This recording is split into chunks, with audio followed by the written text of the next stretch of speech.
Welcome to another edition of your favorite current affairs program, 60 Minutes Nigeria. My name is Egosa Agbonlao. It's always a delight to know that you're there, spending your 60 minutes with us on the program, dissecting national issues. Nigeria is a project for all citizens and residents. Of course, we must continue to dissect issues as they come.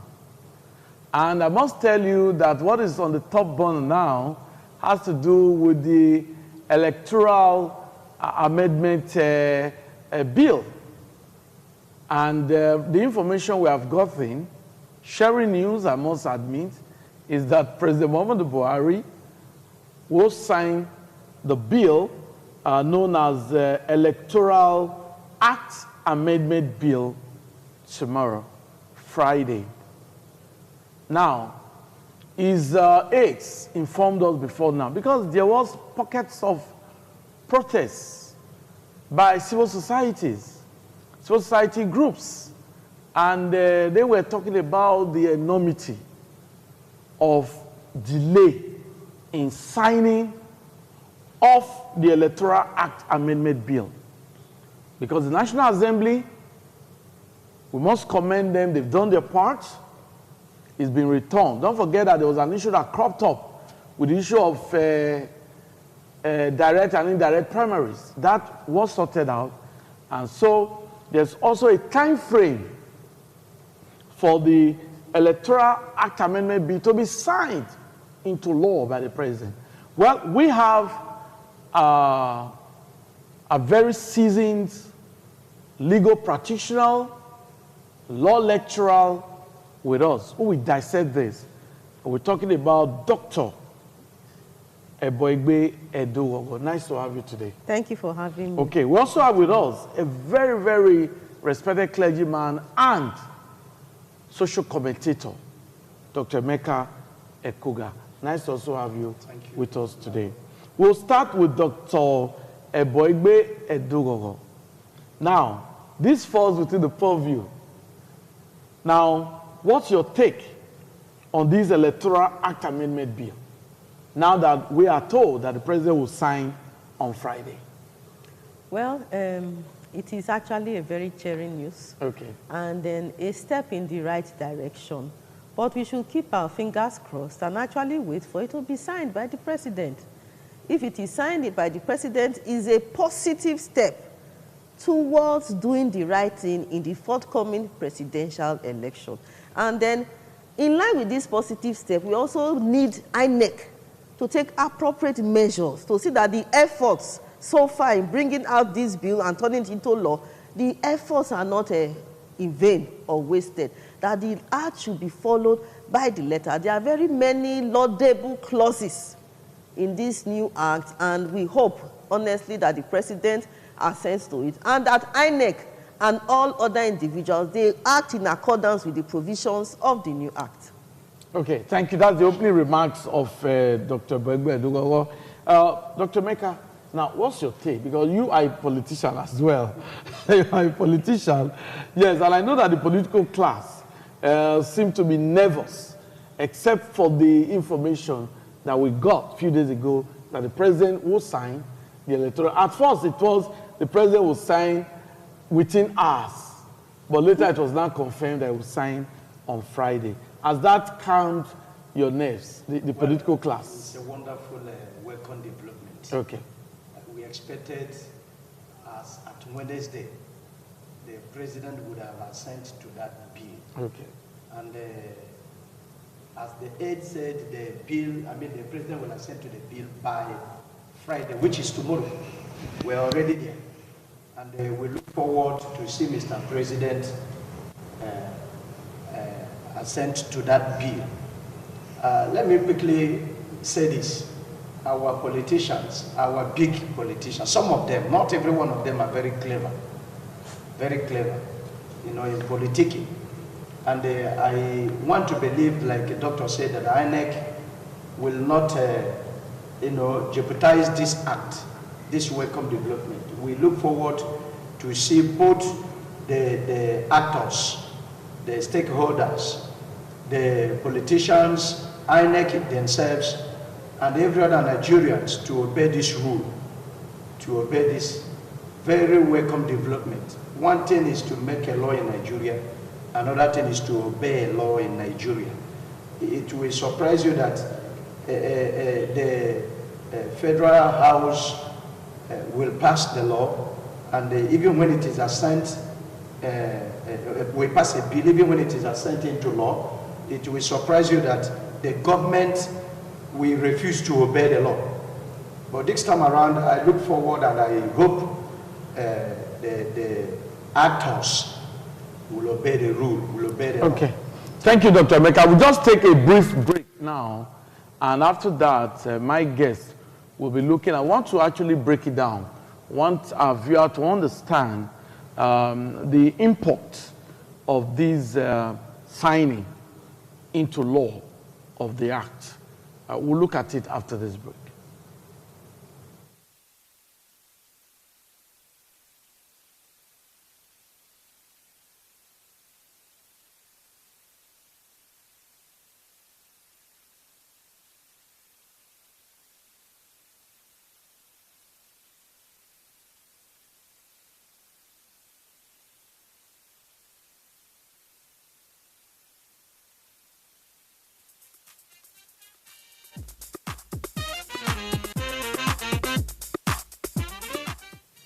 Okay, nice to have you back. Yes, Dr. Emeka was actually made some comments about this electoral act, and like I said, the political class, I think their nerves seem to be calmed now. Okay, Dr. Dugo, now, do you think that once the president signs, it will actually correct the anomalies we've seen in our elections? We've seen issues of delay in announcement of results, and now once this act is signed, it means there will be electronic transmission of results, and the issue of digital devices will actually come in more into our elections. Now, issue of cash inducement, a lot of problems that have bedeviled elections in this country. Do you think once this electoral act amendment be signed by President Buhari, these problems will be eliminated? Well, the act itself is a step in the right direction. Okay. But looking at Nigeria as an entity, I will say it is safe to say that this present act will not in any way cure the defects in our democratic system. The options are there. You're giving them the right to either directly choose their representatives, or a consensus representative, or direct representation. You've given those political office holders with the means, you've given them back the power to decide how to go about their primaries. And then electronic transmission of votes. What about the voting system in the first place? Anything that makes Nigerians gather together is a very good directive for chaos. If you really want to deal with the problem of electoral malpractice, there should have been clearly a means of voting electronically. Look at it today. Students writing JAMB, they do everything online.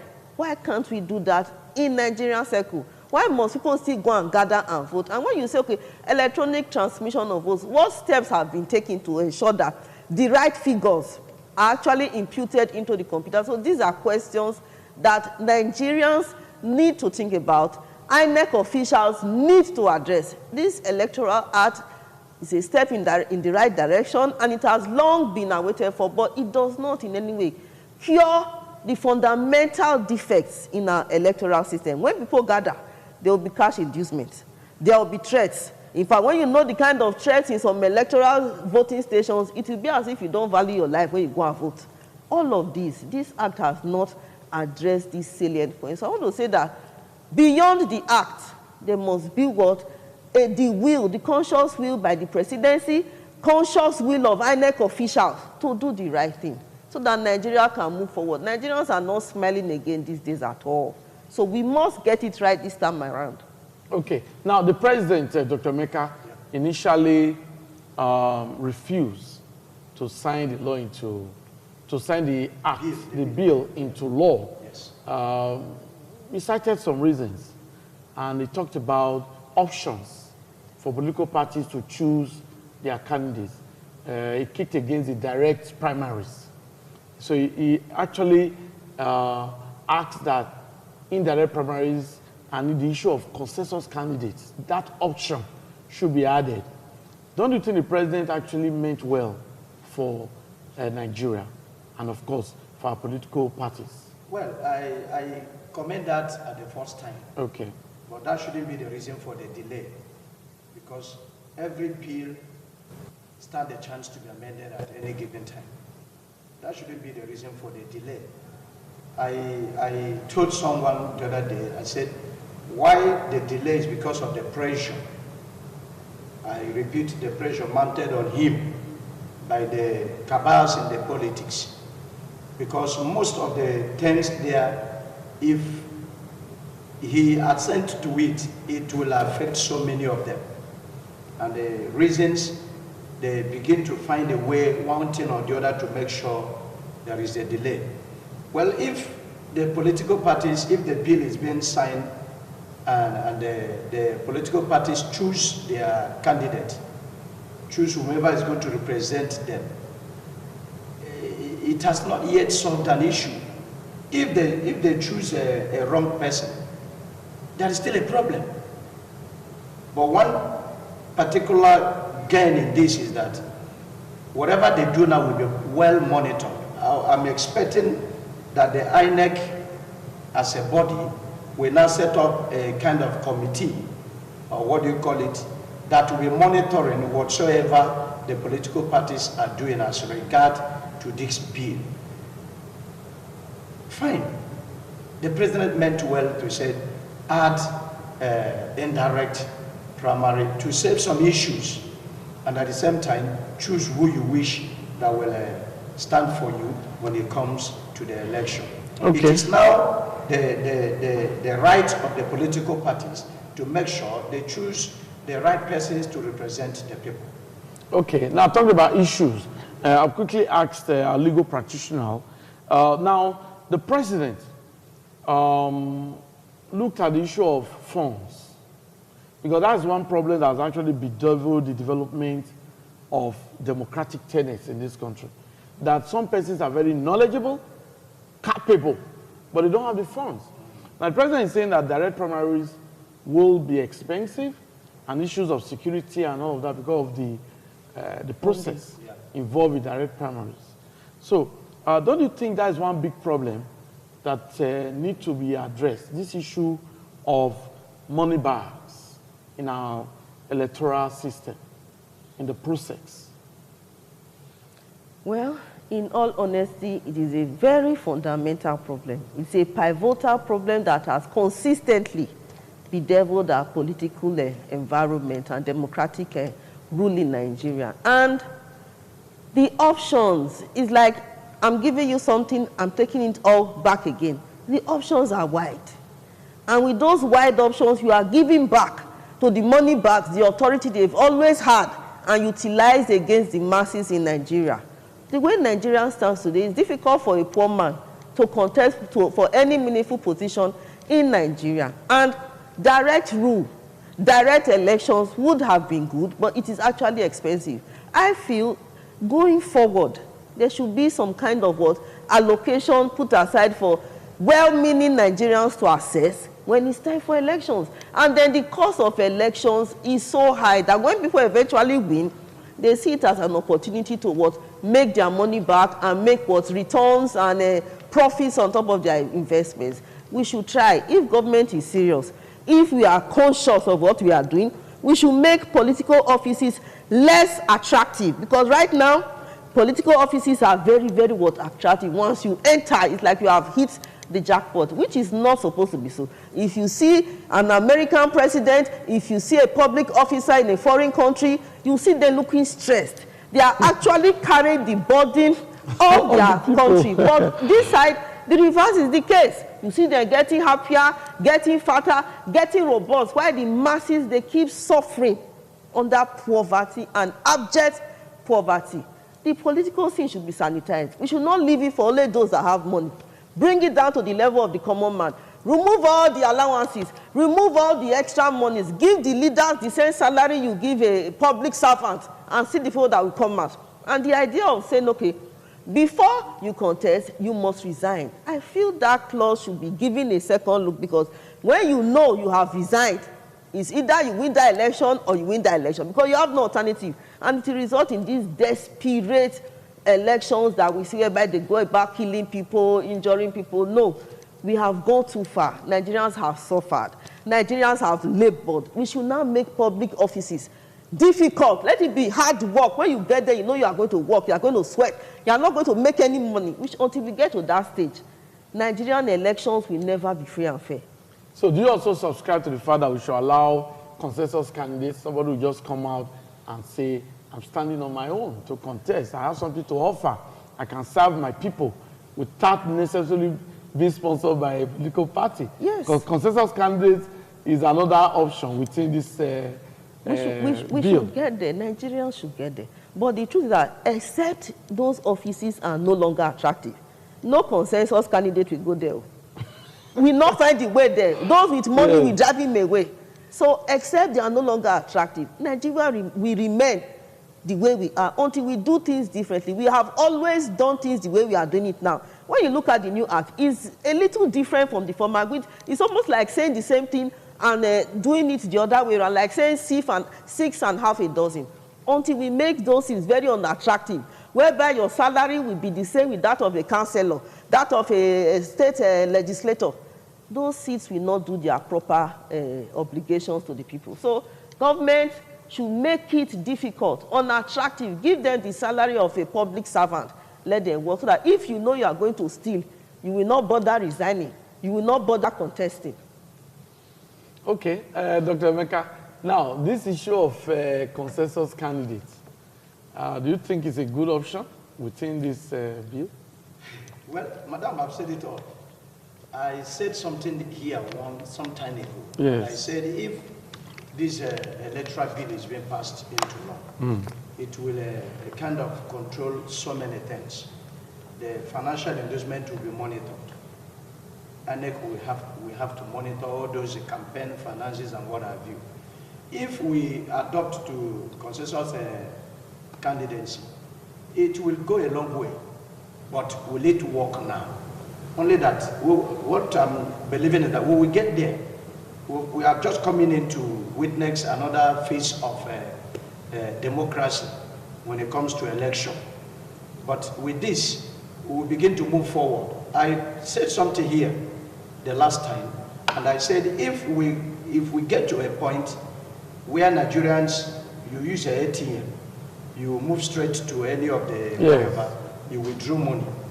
Nobody asks you to, come and feed this, come and feed that. Everything is right there with you. Madam said something about writing JAMB and WAEC and what have you now. And it gets to a point, maybe through this bill, if there is going to be an electronic transmission,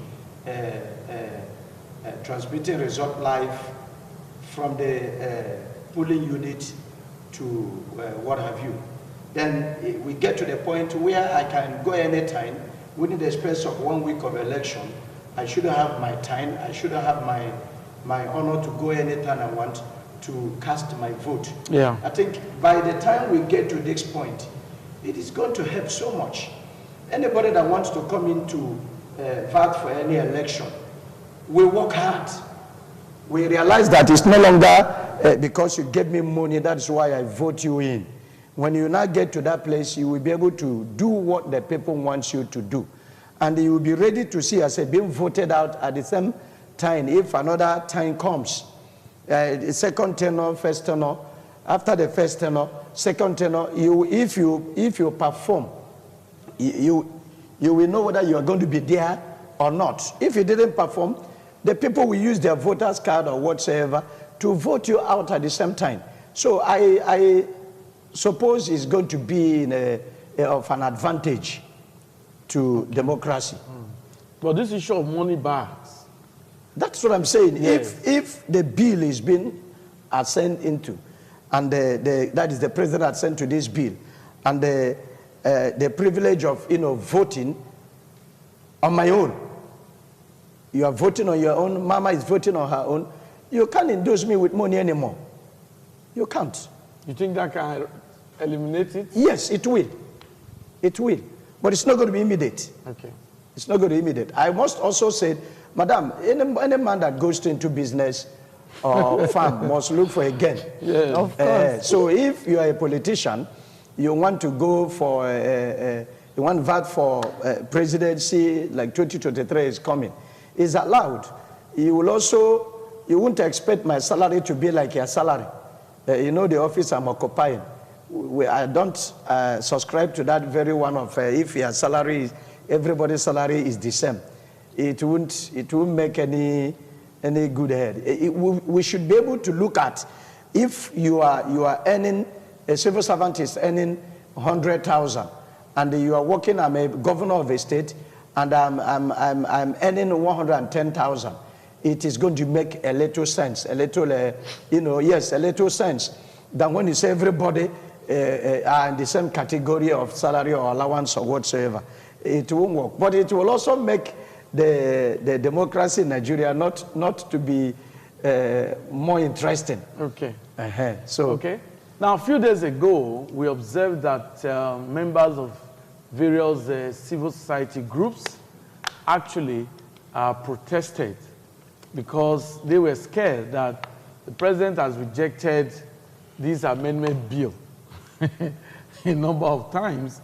And so they were scared that he could reject it again now that the bill has been reworked by both the Senate and the House of Representatives.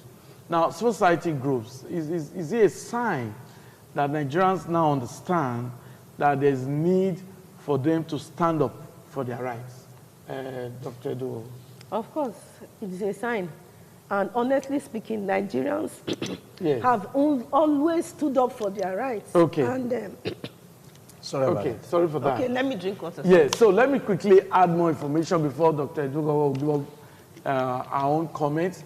Now, there's this school of thought that Nigerians are, they are very docile, with all due respect, that they just accept whatever comes their way. They don't react. They are not saying Nigerians should react violently, but they are saying that Nigerians should put pressure on elected public office holders, put pressure on elected public office holders, and also ensure that elected public office holders are held accountable. So what the society did, now that they were scared, because it was a 30-day frame, the president is expected to sign within 30 days. If he doesn't do that, the Constitution will be affected as regards the election for next year. So now we saw the group, we saw the pressure, and now we saw the reaction from presidency. This is what is expected of Nigerians. A quick one before we take a break again. Yes. Well, naturally, in all sense of the word, Nigerians have always stood for their rights. Okay. Just that in the context of where we are living, the authority, the kind of sovereignty we enjoy, that right is limited. Okay. You are careful with what you say. You can look at our society, the high level of insecurity. You don't talk any high again. No. It's at your own risk Yes. if you put yourself in some dangerous positions. Exactly. So the fact is that we are being confined by the circumstances surrounding us. Yes. You are careful because if you do the wrong thing, if you overcross your boundaries, you may be used as a scapegoat. That is the reality we are living with today, and that is why the Nigerian polity will remain the way it is. Okay. In foreign jurisdictions, naturally in research, you compare what you have here and what is obtainable in advanced jurisdictions. In advanced jurisdictions, they can give 1 week for elections. Any day you feel like it, you just go and do your vote and you go. And everything is counted, calculated, transmitted electronically. In the 21st century, you are still comfortable to tell people, come and gather here. When you come and gather here, I see people carrying guns. I will advise myself of the dangers of remaining there. I will go home. I will not exercise my right. It's not because I don't know my right, but because I'm afraid. If I exercise my right, I may not live to say the story. So we should be seen doing the right thing. Not saying people should do this, leaders will say do this, while the leader is doing the other thing. Okay, thank you. A politician will say, okay, don't go abroad for treatment, while he's running up and down, flying abroad for treatment. We'll allow you to comment more, but let's take a break now for the news headlines.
Okay, nice to have you on the program, 60 Minutes Nigeria Current Affairs program, where we look at national issues, and we are actually looking at the issue of the Electoral Act, the amended Electoral Act, which Mr. President is expected to sign on Friday. We noticed that a few days ago, members of society groups actually protested in Abuja because they needed to put pressure on Mr. President. They were scared that Mr. President might reject the act again, the bill again. And now we have the assurance from the presidency that President Buhari will sign on Friday. My guest, Dr. Iboigwe Edugogo, has dissected, and Dr. Emeka Ekuga has also made his very, very useful contribution to this discussion. We'll take it further. Now, Dr. Edugogo, you actually apprehensive about what happened during elections, the insecurity, that Nigerians are not safe. What's your advice to INEC and to the federal government to actually provide security? The truth is that yes, if the political will is there, we can actually get it right. Okay. Let elections be done electronically. At least I can tell you, over 60% of Nigerians, they know how to use their handset. And if you can use your handset, you should be able to use it to vote. Okay. These days we are doing NIN, getting what the identities and all the requirements of every citizen in Nigeria. We can do that. Why can't we transfer that same method for our elections? It has always been the pattern that during elections, people gather. Before you know it, you hear gunshot, everybody run. They steal ballot box. The new Electoral Act, how is it going to cure that problem? It has not addressed that issue in any way. The only issue it addressed that, okay, results will be transmitted electronically. Before the results get transmitted, how are the elections conducted? In the villages, how are they conducted? Advanced jurisdictions, they know what to do. We always fly there. We fly there for medical care. We fly there for schooling. Our children are schooling there. Yet, what they are doing right and getting it right for the advancement of their country, we are refusing to do it here. NIN, even babies now being registered. Why can't you also use that same technology for our elections? If we want to do it right, we must do the right thing. And I feel those in authority, they know what to do, but the problem is that lack of political will. Some are afraid if they do the right thing, they may not get there. And that is why I'm saying it again categorically. If you want Nigerians that are honest and willing to work, make that office unattractive. The office is too attractive that people now go there by way of business. When you win, your whole generations, you have secured their future with money. It should not be so. In advanced jurisdiction that we go to, you see the president with gray hair, walking around the clock. You see ministers, some of them are still tenants. Yeah, once you get there, you buy cars everywhere, you build houses. We are doing the wrong thing. And we're in a country whereby money is now celebrated. You don't even care how the money comes, where it comes from. You just see a boy of 14 years with so much money, everybody is proud of him. Our value system has also been eroded. Our value systems are no longer there. What is right is no longer what is right in our present-day society. If the presidency, if the lawmakers want to get it right, when you know that it's at the comfort of my home, I will press, I want to vote for this person, you will do the right thing. You will want me to like you. But when you know that you have the money, in fact, if they don't give the right, you can just detain them. Then if you don't say what I want, you're all in trouble. Or detain their family. Because those conducting elections, they are exposed to so much. Some they cannot even say it. So except we take it out of that, going to the field, we will not get it right. Okay. Thank you. Dr. Mecca, now civil rule returned in 1999.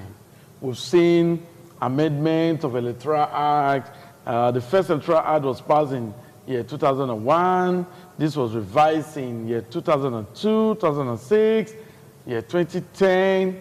Now, it is believed 2021, it is believed that now the reason for all of these is to correct the deficiencies observed in elections and all of that. Yeah. But the issue is this.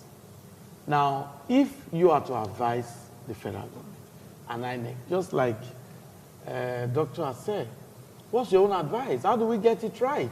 Because it is believed that there are a lot of challenges bedeviling the smooth process, the fairness of results, the fairness during election.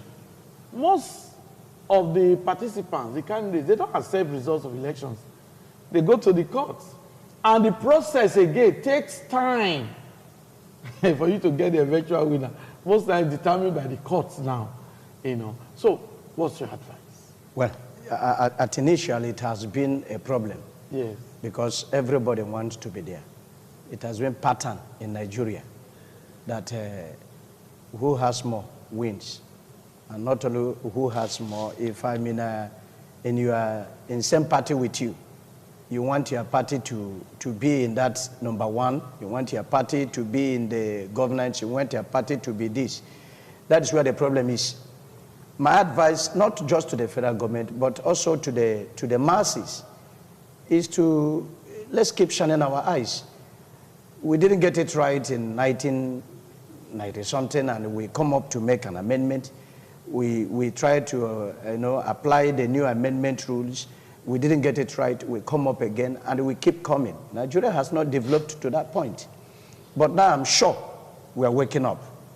You can see what happened a few days ago when the civil society, some of them, not even as large as Nigeria, it was few of them, came up, and there was just a protest, and there was a hit in the presidency.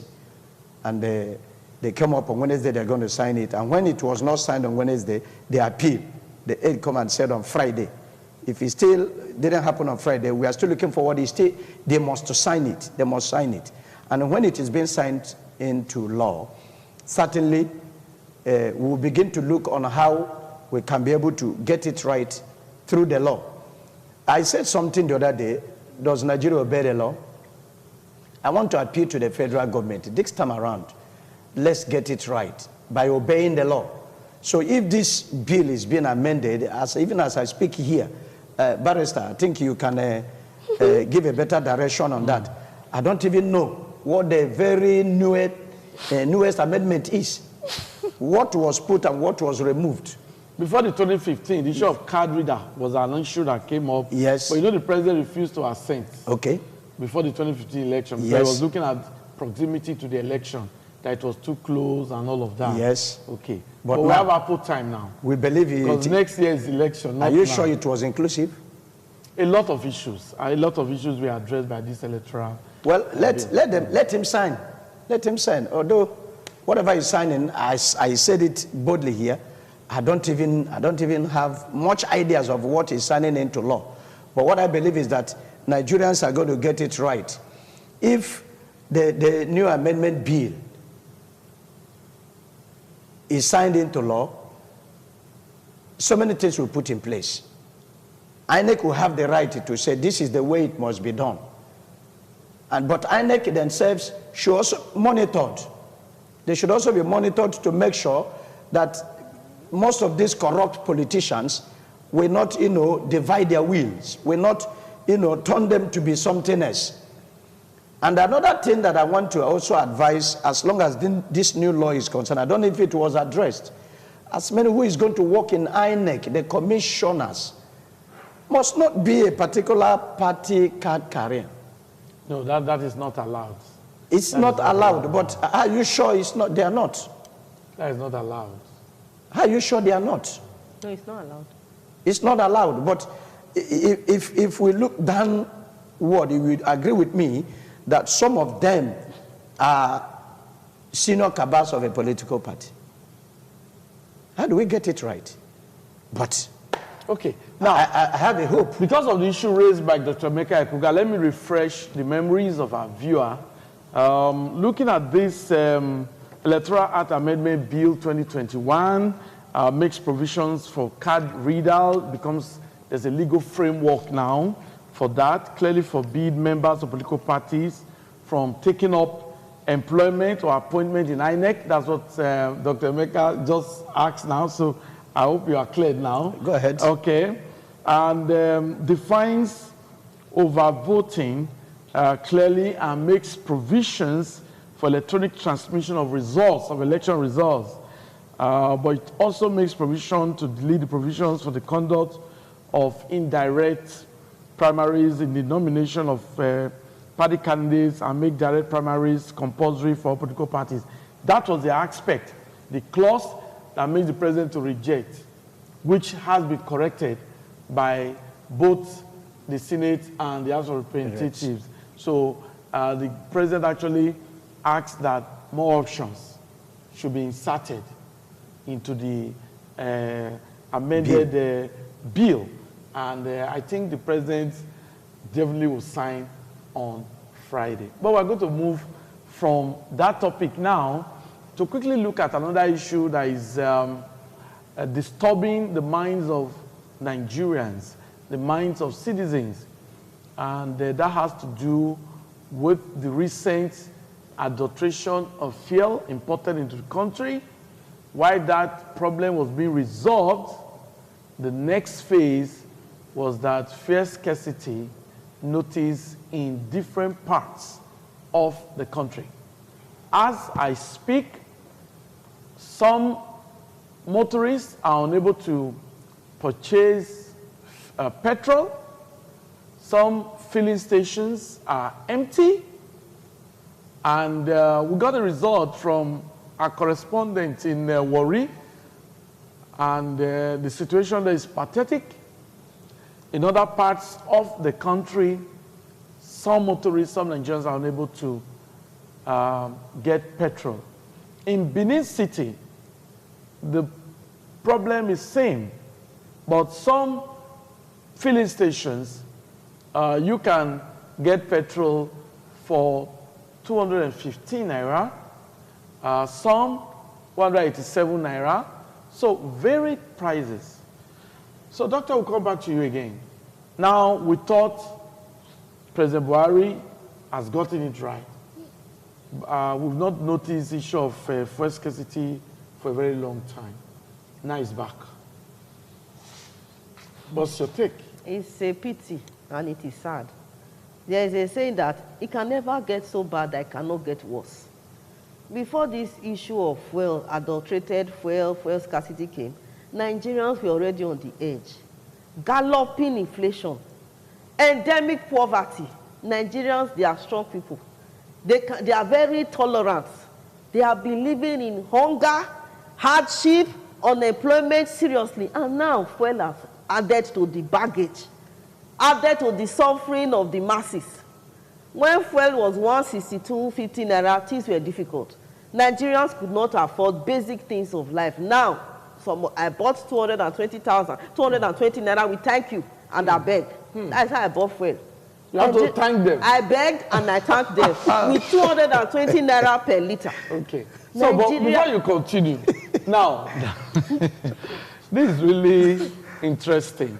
Now, it's laughable. The issue of fuel subsidy was another issue. Yes. And Nigerians said no, that fuel subsidy must not be removed. But now you say you bought with abeg now. With abeg, with real abeg. Yes. It's like a Robbie Peter to people. Okay. Nigerians withstood fuel subsidy for good reasons, and I agree. Yes. The hardship is much. The problem we have in Nigeria is that those in the political class have no idea what the masses, what they are going through. There are people in Nigeria that cannot afford a meal right now. The present state of Nigeria is such that if you really do not have money, you may die of starvation. Nothing is free anymore. Those that don't have, they don't have. Those that have in excess, they have in excess. And that gap has created a lot of problems. You see crime all over. These are uproots of the gap between the rich, those that have, and those that have not. Nigerians resisted fuel subsidy, and I joined Nigerians to stand against fuel subsidy. But now, indirectly, we are paying what we did not want to pay before, because now we are not seeing the fuel anymore. We feel the federal government should be more sensitive. Nigerians are suffering.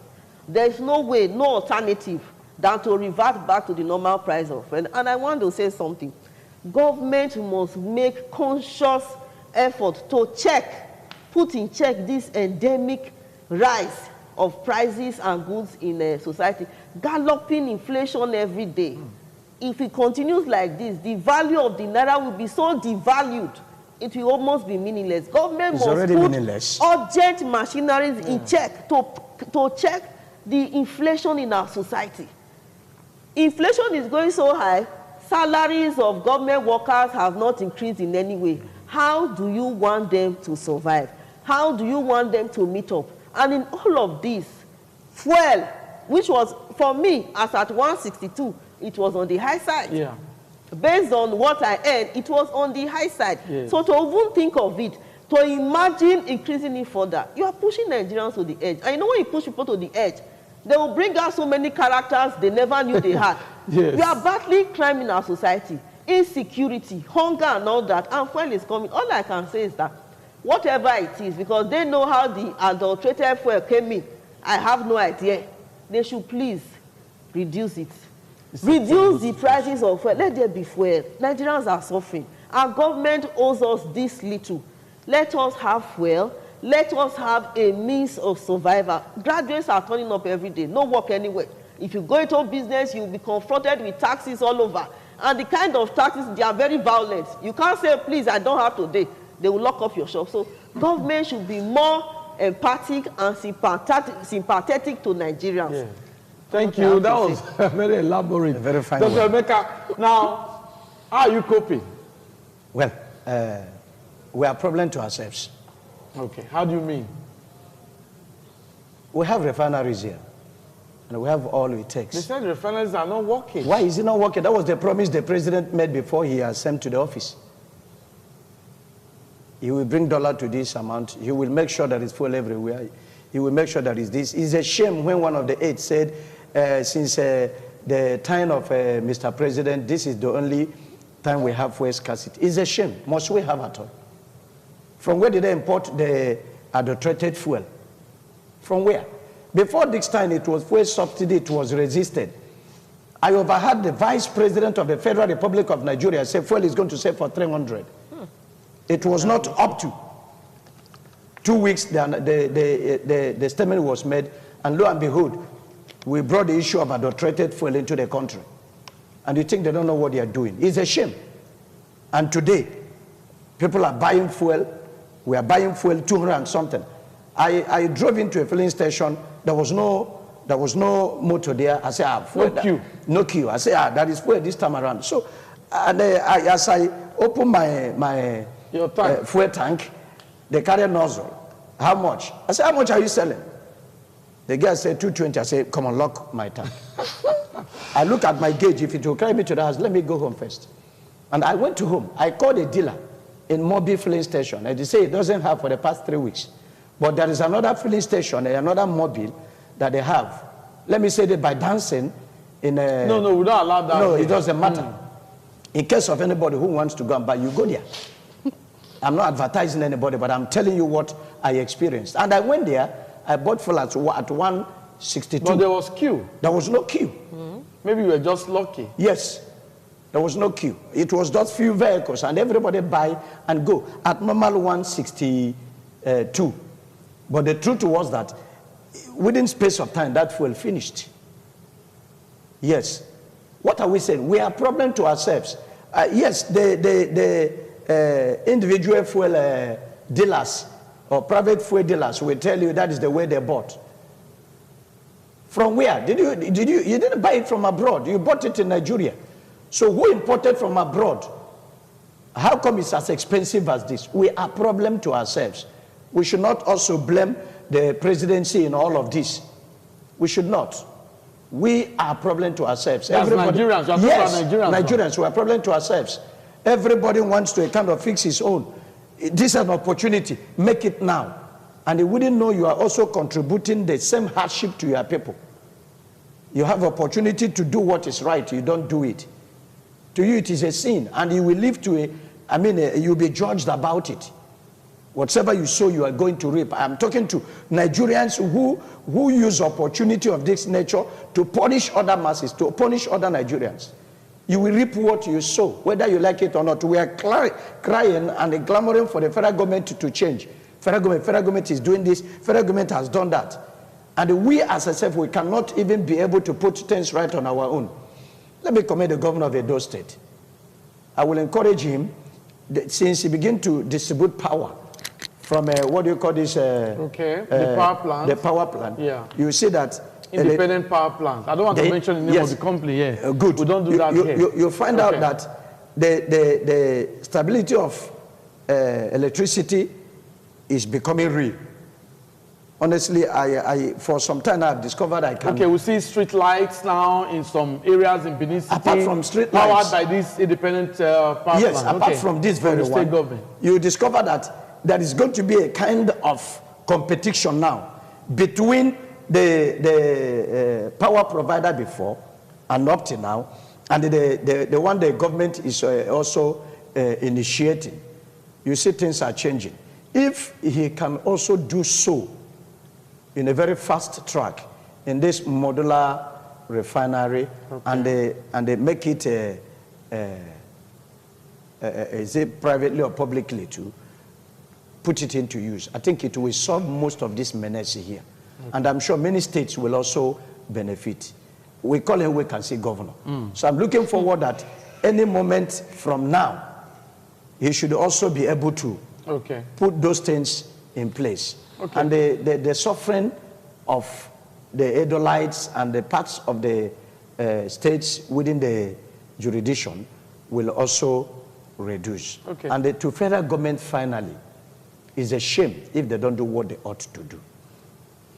Thank you, Dr. Emeka. Time is not our friend on the program, but let's just take the closing remarks of our legal practitioner in our midst. Dr. Boegbe, what are your closing remarks? Like I always say, let all of us pray for Nigeria, our country. We don't have any other country. And I will actually appeal to those in authority to please also be merciful on the masses. Like this issue of fuel, they should make it available and at the normal price, so that at least the burden on Nigerians will be a little lighter. Thank you. We understand that the problem of brain drain is also there, but we can't discuss that for today, maybe next time. That's the show. That's the talk show. That's the current affairs program. For this week, 60 Minutes Nigeria. Thanks for being a part. Do have a wonderful weekend ahead. Bye-bye.